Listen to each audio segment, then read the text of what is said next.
Bienvenidas, bienvenidos. We are in the midst of the celebration season. And if you're interested in planning a celebration somewhere else, a destination celebration, we are going to help you in this video. We're going to give you pointers on what things to look for, how to plan, where to go for resources. So make sure you stay until the end. But first, this is Latina Literati.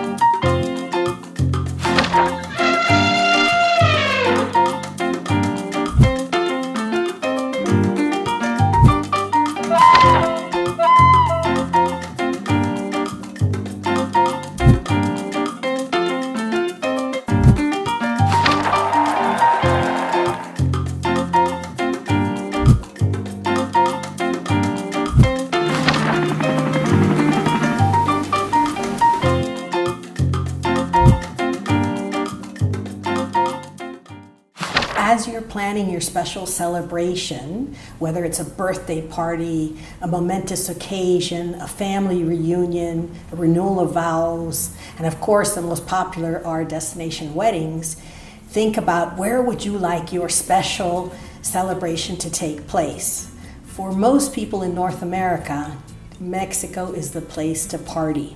Many people in the East Coast especially choose the Caribbean. Central America is also very popular, but Mexico is easy. There are a lot of things that are offered in these destination celebrations. One of the most important benefits of a destination celebration in a place like Mexico or Guatemala or El Salvador or Panama or Costa Rica or any of the Caribbean islands is that it's a huge budget savings.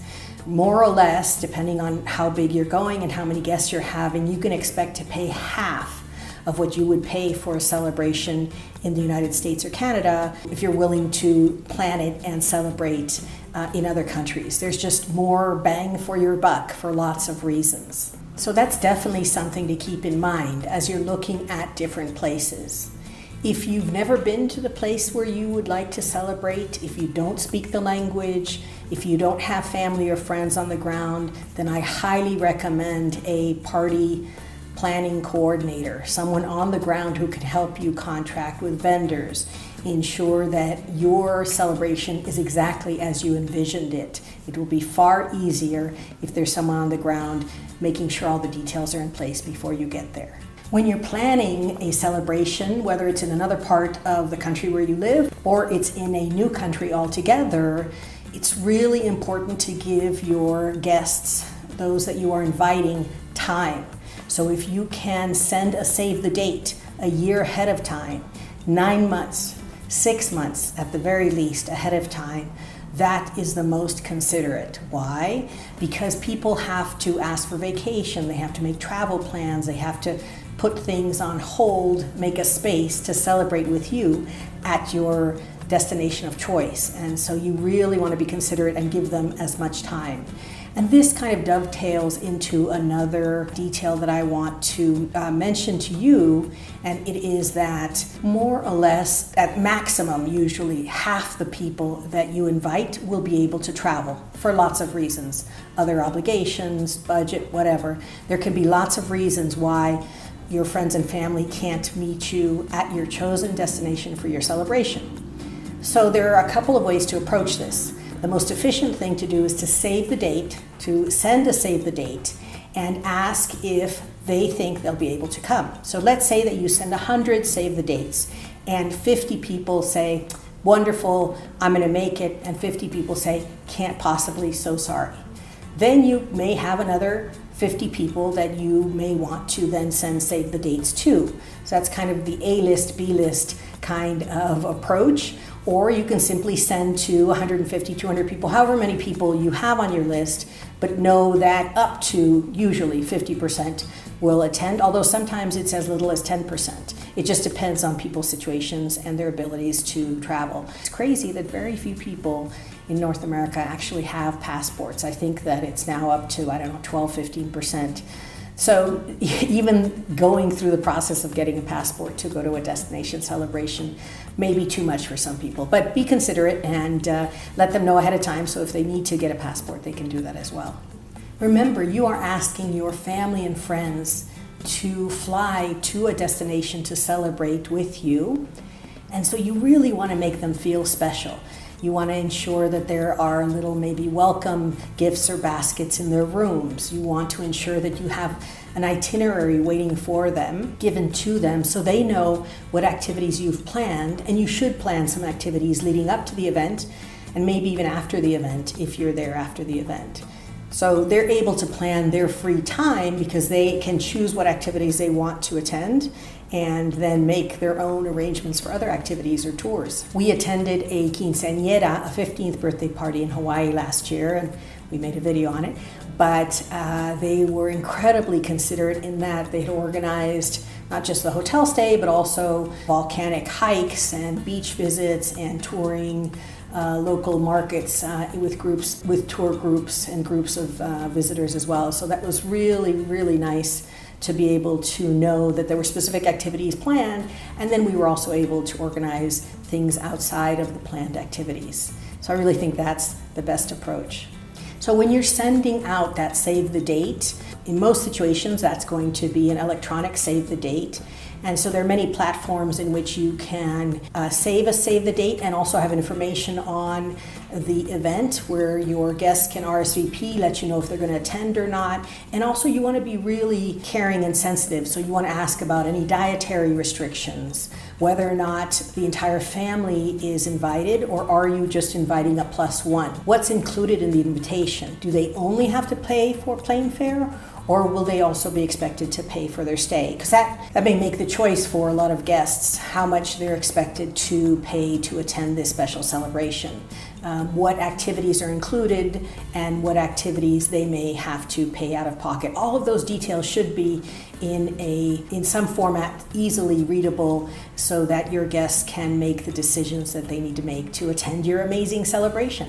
Something else to really think about is, do you want everyone to stay in the same place? Do you want it to be all-inclusive? Would you prefer to have your guests have several different choices of places to stay and maybe provide transportation to the activities, including the event? So these are some of the nuances that you want to either decide on your own or speak to your planning coordinator about them, because I think that is incredibly helpful if you can make those choices for your guests, and maybe some will opt out of them altogether and decide to do something completely on their own as well. So that's also a possibility. I think the important thing is to give your guests as much information and also to give them resources, places that they might be interested in visiting as well. If you really just want to be able to just enjoy the celebration and the time with family and friends, and you really want to just have someone else take care of all the details, you don't want to be worrying about whether the menus are on the plates or whatever. You want other people to worry about that. So again, just really reiterating that an on-the-ground party planning coordinator is best if you can do that, because that's really important. I'm going to confess now that I had a destination wedding many years ago, and it was amazing, a lot of fun, and we really focused on the activities there. So there were a lot of historical and tours and different activities for the family and friends that arrived. And we also focused on the party itself. We were loaned a hacienda, and so we focused on having the food catered and different musical groups. We had members of the symphony at the ceremony, and then mariachis who then took the guests to the area where the party was going to be held, and we had local musicians. And then we had salsa until the wee hours. So again, whatever your emphasis is, it's important that you communicate that. And also, it's so special when you can include the culture of wherever your destination is, whether it's local musicians, whether it's locally made gifts for your guests. I mean, really including some of that culture is really special, and then the guests really appreciate the thoughtfulness of those types of details.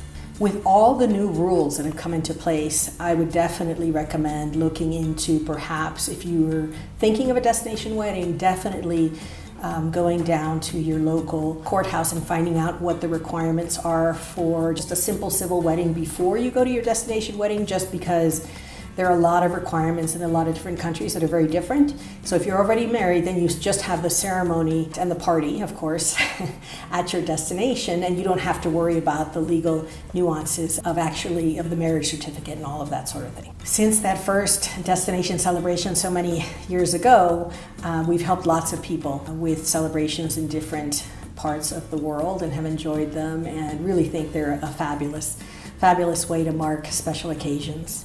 In fact, there is a milestone birthday this summer for a family member, and we're going to be organizing a destination celebration, and we're going to take you along, so you'll see it when that happens. Take your time, enjoy the process, because that's also part of getting ready and getting excited for that special celebration. You're going to have a fabulous time.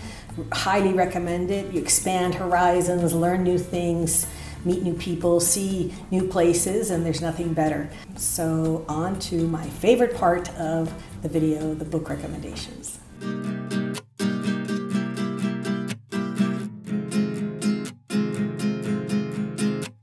For your unforgettable celebration, there are a lot of resources. And so, of course, you want to check your local library, your local bookseller. We love our libraries, we love our local booksellers.